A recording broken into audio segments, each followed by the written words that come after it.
धाराको टुटी खोज्दाखेरि पानी सफा आउँदैन त्यसर्थ यही धाराको पानी सफा आओस् धाराको पानी सफा आउनको लागि मुहान सफा गर्नको लागि राष्ट्रिय स्वतन्त्र पार्टी राष्ट्रिय राजनीतिमा प्रवेश गरेको र यो अहिलेको उल्लासका जनताको साथले गर्दा अबको फागुन 21 गतिको राष्ट्रिय स्वतन्त्र पार्टीको सरकार बन्ने सम्भावना म देख्दैन किनकि जनताको लहरले एउटा देशमा छुट्टै खालको चाहिँ शासनको नेतृत्व देखाएको छ र संविधान नेपालको खाता खोलेको छ यो उत्साहले हुटुटीलाई देशभरिबाट उठेको यो हुटुटीलाई म सबैप्रति हार्दिक कृतज्ञता गर्दै आज यस कार्यक्रममा सहभागी हुनुहुने सम्पूर्ण एउटा आदरणीय आमा बुवा दाजुभाइ तथा दिदीबहिनीहरूलाई म हृदयदेखि हार्दिक धन्यवाद सहित यहाँप्रति कृतज्ञता व्यक्त गर्न चाहन्छु यहाँहरूको यो मुलुकको परिवर्तनको यो सङ्घर्षमा यहाँहरूले देखाउनु भएको यो चाहिँ महत्त्वपूर्ण चाहिँ एउटा तपाईँको चुनौती पनि हो अवसर पनि हो यसको लागि यहाँहरूलाई म धन्यवाद भन्न चाहन्छु र आज पार्टी प्रवेश गर्दै गर्दा तपाईँहरू कुन पार्टीबाट आउनुभएको छ सायद बेलुकासम्म तपाईँहरूको घर घरमा कोही चाहिँ जुन पार्टीबाट आउनुभएको छ उहाँहरू तपाईँहरूको घरमा पनि पुग्न सक्नुहुन्छ तर विभिन्न लोभ लालच पनि देखाउन सक्छन् यो परिस्थिति किन हुँदा योभन्दा अगाडि हामीले भोग्दै आएका छौँ तसर्थ यहाँहरूको यो अघि राख्नु होला स्थिर बनाउनु होला यहाँहरू स्थिर हुनुहुन्छ भने पनि म भाइ विश्वास गर्छु किनकि यत्रो जनता यत्रो यो चाहिँ मास यसरी परिवर्तन यस परिवर्तनको लागि जुन उठेको यो चाहिँ शक्ति छ त्यो शक्ति यसको हजुरहरूको मतदान म निराश हुने छैन यहाँको मतको म सम्मान गर्नेछु र मुलुकका चाहिँ यो चाहिँ हाम्रो देशको लागि परिवर्तनको लागि यहाँले देखाउनु भएको यो पुरा फेरि पनि म यहाँहरूलाई हार्दिक धन्यवाद दिँदै र यो धेरै कुराहरू बनाउनुपर्छ हजुरलाई कहाँ जानुपर्ने होला म यहाँहरूकोलाई कति पनि फेरि पनि निराश नहुने प्रतिबद्धता व्यक्त गर्दै आफ्नो भनाइहरूलाई यही अन्त्य गर्छु जय घन्टी जय जय रमेशजीलाई धेरै धेरै धन्यवाद छ सबैले चाहिँ एकचोटि जय घन्टी भनेर सबैले भोट केमा भन्दाखेरि घन्टीमा भनेर भनिदिनु होला राष्ट्रिय स्वतन्त्र पार्टी राष्ट्रिय स्वतन्त्र पार्टी भोट केमा घन्टीमा भनेर सापटा हाई हाई यहाँहरू सबैलाई धन्यवाद आफ्नो महत्त्वपूर्ण भनाइ राखिदिनुको लागि पार्टीका प्रदेश समितिका सभापति मदन कुमार खड्काजीलाई म हार्दिक अनुरोध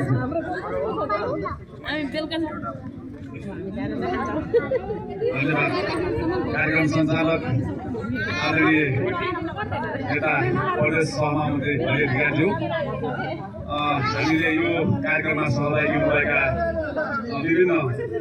पार्टी परित्याग गरेर चाहिँ सहभागी हुनुभएका प्रमुख योजनाकार अथवा चाहिँ यो लामो टाइमदेखि हामीले चाहिँ सल्लाह गरिरहेका थियौँ हाम्रो यो पार्टी प्रवेश कार्यक्रमको प्रमुख एउटा चाहिँ यो लामो लगभग 5-7 महिना 8 महिना भयो उहाँसँग सल्लाह भएको पार्टीमा आउने कसरी काम गर्ने भन्ने कुरा उहाँले भनिरहनु थियो यति हुँदाहुँदै पनि आज यो हाम्रो पार्टीमा प्रवेश गर्नुभएको छ तोरण विकालाई मुरी धन्यवाद दिन चाहन्छु सर्वप्रथम त र यो पार्टीमा प्रवेश गर्नुभएका सम्पूर्णलाई चाहिँ प्रदेश कमिटीको तर्फबाट हार्दिक स्वागत गर्न चाहन्छु अब हाम्रो मुद्दाहरूले पनि धेरै कुरा भनिसक्नु भयो तोरण विकाले पनि धेरै कुरा भनिसक्नु छ एउटा कुरा के हुँदैछ भन्दाखेरि हाम्रो नेता बालेन शाह चाहिँ बोल्नै हुन्न वार्ता बोल्नुहुन्न नि उहाँ नबोल्दाखेरि पनि मान्छे कसरी जान्छन् उहाँसँग चाहिँ भनेपछि हामी देखिरहेको छौँ जहाँ चेकिङ हुन्छ त्यहाँ मान्छेको भिडले अब उहाँ मान्छेको भिड देखेपछि अब के गर्नु थाहा नै सकिँदैन उहाँलाई त्यस्तो किसिमको भिड देखिएको छ अहिले यो एउटा चाहिँ उहाँको कार्यक्षमता उहाँको कार्यकुशलताले गर्दाखेरि जनताले ठुलो आशा र भरोसा गरेका छन् तपाईँहरू आज यो पार्टीमा प्रवेश गर्नुभएको छ तपाईँ सबैजनालाई हार्दिक स्वागत चाहन्छौँ र अर्को कुरा हामी राष्ट्रिय स्वतन्त्र पार्टी एउटा यस्तो पार्टी हो जुन लामो टाइमदेखि यो देशमा काङ्ग्रेस एमाले माओवादी पार्टीहरूले शासन गरेर तपाईँ हाम्रो जीवनशैली यो अवस्थामा पुर्याएका छन् जो हामीलाई घाँस बाँस कपास शिक्षा स्वास्थ्य रोजगारका लागि पीडित हुनु परिरहेको छ हामी त्यो गर्नका लागि विदेश जानु परेको छ अहिले जन्मेको बच्चा पनि अहिले युवा भएको बच्चा पनि विदेश र जन्म खोजिरहेको बच्चालाई पनि कहाँ पठाउने भनेर सोच्नु पर्ने अवस्था सिर्जना भएको छ हाम्रो देशमा यसको अन्त्य गर्नका लागि हामीले चाहिँ यो पार्टी रोजेका छौँ यो अन्त्य गर्नका लागि तपाईँहरूले पनि यो पार्टीमा प्रवेश गर्नुभयो यसको लागि हार्दिक स्वागत गर्न चाहन्छु तपाईँहरूले एउटा कुरा ढुक्राउनु होला हाम्रो पार्टीमा राइट एन्ड रिकल भन्ने कुरा छ हाम्रो पार्टीमा सभापति अथवा पार्टीको माननीय हुन बित्तिकै माथि गइसकेपछि ननिकाल्ने भन्ने छैन त्यो कुरा तपाईँ सोचिरहनु होला हाम्रो पार्टीमा माथि गइसकेपछि यति गलत गर्यो भनेपछि तुरुन्त त्यसलाई निकाल्ने पनि हाम्रो पार्टीमा व्यवस्था गरिएको छ त्यस कारणले हाम्रो पार्टीमा गइसकेपछि पार्टीको पथमा कुनै निकायमा माथि पुगिसकेपछि देशको जनताका लागि काम गर्ने उद्देश्य चाहिँ यदि देश र जनताका लागि काम नगरेर आफू र आफूका लागि काम गर्यो भने त्यो पार्टीमा पढ्न सम्भव छैन। त्यो पार्टीले योभन्दा पहिले नै अभ्यास गरिसकेको छ। त्यस कारणले हामी तपाईँलाई ढुक्कताले के भन्न चाहन्छौँ भन्दाखेरि तपाईँको टोल छर छिमेक दाजुभाइ इष्टमित्र सबैलाई चाहिँ आन्दोलन गर्नुहोस्। तपाईँहरू चाहिँ एकचोटि हाम्रो घन्टीमा मतदान गर्नुहोस्, एकचोटि हेर्नुहोस्। यदि यो हेर्न सकिएन भने त्यो देश ठुलो दुर्घटनामा जानेछ। यसका लागि सम्पूर्ण हार्दिक आन्दोलनलाई तपाईँलाई हार्दिक स्वागत गर्दै मेरो सानो मन्तव्य अन्त्य गर्छु। धन्यवाद। धन्यवाद हाम्रो पार्टीका प्रदेश समितिका सभापति मदन खड्काज्यू। त्यसै गरी हाम्रो युवा प्रकाश सुनवार पार्टीमा आबद्ध हुँदै हुनुहुन्छ, उहाँलाई स्वागत गरिदिनुको लागि म हार्दिक अनुरोध गर्दछु। प्रकाश सुनवार। त्यसै गरी वीरबहादुर रोकाईजीलाई पनि पार्टीमा आबद्ध भइदिनुको लागि म हार्दिक अनुरोध गर्छु। प्रकाश यहाँ छ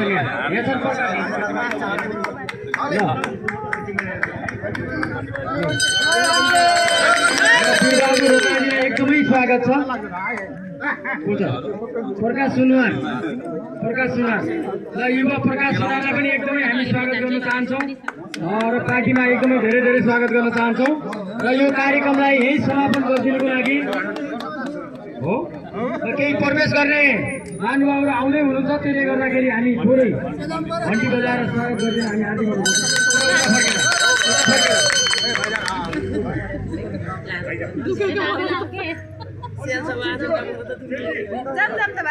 र हाम्रो पार्टीमा प्रवेशको क्रम चलिरहेको छ, त्यसले गर्दाखेरि हामी जेएनजी युवा पुस्ताका साथीहरू एकदमै स्वागत छ उहाँहरूलाई। नाम भन्नु चाहिँ के नाम हो? हरिमाया विगतजीलाई हाम्रो पार्टीको टिका माला लगाएर चाहिँ हामी स्वागत गर्न चाहन्छौँ। उहाँ राष्ट्रिय स्वतन्त्र पार्टीमा आबद्ध हुनुभएको छ आजदेखि, उहाँलाई एकदमै हामी धेरै धेरै स्वागत गर्न चाहन्छौँ। निशान पिको जेएनजीलाई पनि हामी युवा पुस्ताको साथी निशानजीलाई एकदमै स्वागत गर्छौँ हामी। निशानजीलाई एकदमै स्वागत छ। निशान पिको जेएनजी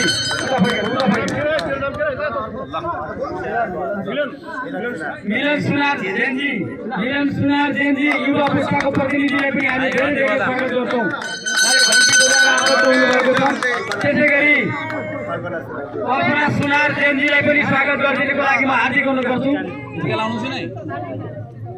कल्पना सुनार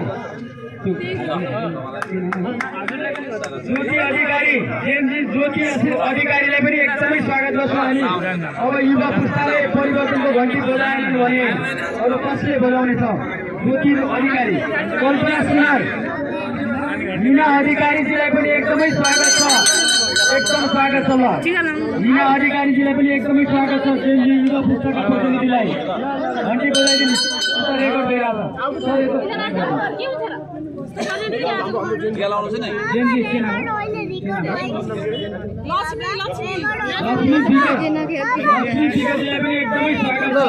घन्टी बजाउ गएर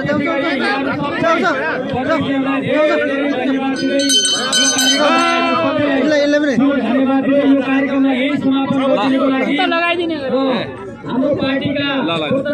प्रदेश कुमार सापकोटा र समानुपातिक उम्मेदवार हिरामन दाजुलाई पनि धेरै धेरै घन्टी चिन्हमा मतदान दिएर धेरै धेरै मत हालिदिनु होला भन्ने शुभकामना अनुरोध गर्दै यो कार्यक्रमलाई यही समापन गरिदिनु। हाम्रो यो कार्यक्रमका अध्यक्ष रविन्द्र अधिकारीजीलाई म धेरै धेरै धन्यवाद दिँदै समापन गरिदिन अनुरोध गर्छु। धन्यवाद।